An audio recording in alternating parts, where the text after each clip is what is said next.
கல் தோன்றி மண் தோன்றா காலத்தே முன் தோன்றிய மூத்தகுடி நம் தமிழ்குடி.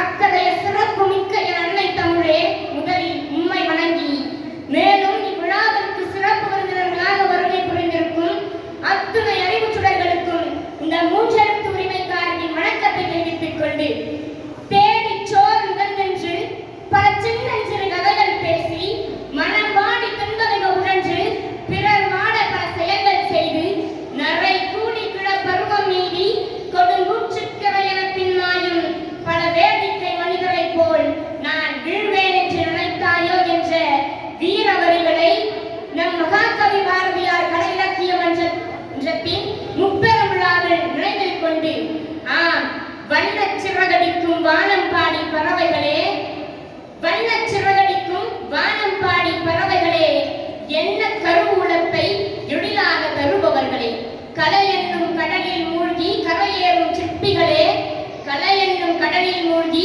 கரையேறும் சிற்பிகளே, இன்று பல அற்புதங்கள் படைத்திடும் வித்தகர்களே, தமிழுக்கு அமுதென்ற பெயர் சூட்டிய இம்மண்ணில் அமுதினும் மேலான கலையை உயர்த்தும் கலைஞர்களே, அமுதினும் மேலான கலையை உயர்த்தும் எம் அறிவு கலைஞர்களே, உமை எல்லோரையும் வணங்குகிறேன்.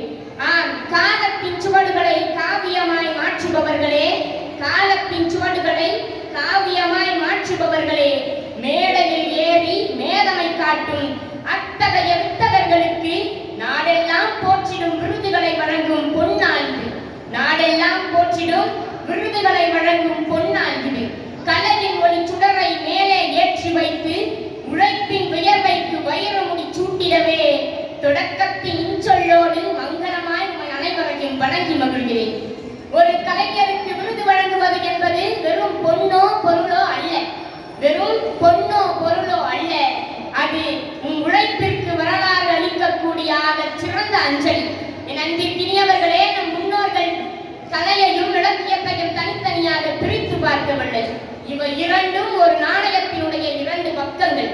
ஒரு கலைஞருக்கு விருது வழங்குவது என்பது இச்சமூகத்திற்கு பாராட்டை தேடி தருவதற்கு சமமாகும். என் அன்பிற்கினியவர்களே, அக்கால இலக்கியம் முதல் இந்த கால இலக்கியம் வரை கலைக்கு சிறப்பான செய்திகளை தருவதில் தமிழ் எப்போதும் மறந்ததே கிடையாது. ஆம்தானே? இயல் இசை நாடகம் என்றும் கண்ணின் விளைஞர் என்றும் நாம் முத்தமிழை போற்றி பாடிக்கொண்டிருப்பது கலையும் இலக்கியமும் நம் வாழ்வோடு எவ்வாறு புனைந்திருப்பது என்பதை காட்டிக்கொண்டுதானே இருக்கிறது. கலைஞர்கள் என்பவர்கள் இச்சமூகத்தினுடைய கண்ணாடி போன்றவர்கள். எழுத்தாளரின் பேனாமுனையிலும் ஓவியரின் தூரிகை தும்பிலும் பேச்சாளர்கள் மற்றும் பாடகர்களினுடைய குரல் வளத்திலும் ஏன் நாடக கலைஞர்களினுடைய கால் சலங்கையிலுமே இச்சமூகத்தினுடைய ஆன்மா துடித்துக் கொண்டிருக்கிறது என்றால் அது மிகையல்ல. மகாகவி பாரதியாரினுடைய பெயரில் இயங்கிக் கொண்டிருக்கும் இச்சங்கமானது அவர் தன் முன்னோடிகளையும் அவர் தன் சிந்தனைகளையும் அவரின் கலை தாகத்தையும் தனது நெஞ்சில் ஏற்றிக்கொண்டு இயங்கிக் கொண்டிருக்கிறது என்றால் அது மிகையல்ல. இந்த சங்கம் எந்த ஒரு கலைஞரினுடைய திறமையும் புழுதியில் விழுந்துவிடக்கூடாது என்ற உன்னத நோக்கில் செயல்பட்டுக் கொண்டிருக்கிறது. கண்டறிந்த திறமைகளுக்கெல்லாம் அங்கீகாரம் அளித்து உலகறிய செய்யும் இந்த அறப்பணி போற்றத்தக்கது, வணங்கத்தக்கது. ஒரு கலைஞருக்கு விருது வழங்குவது என்பது வெறும் பொன்னல்ல, பொருள் அல்ல.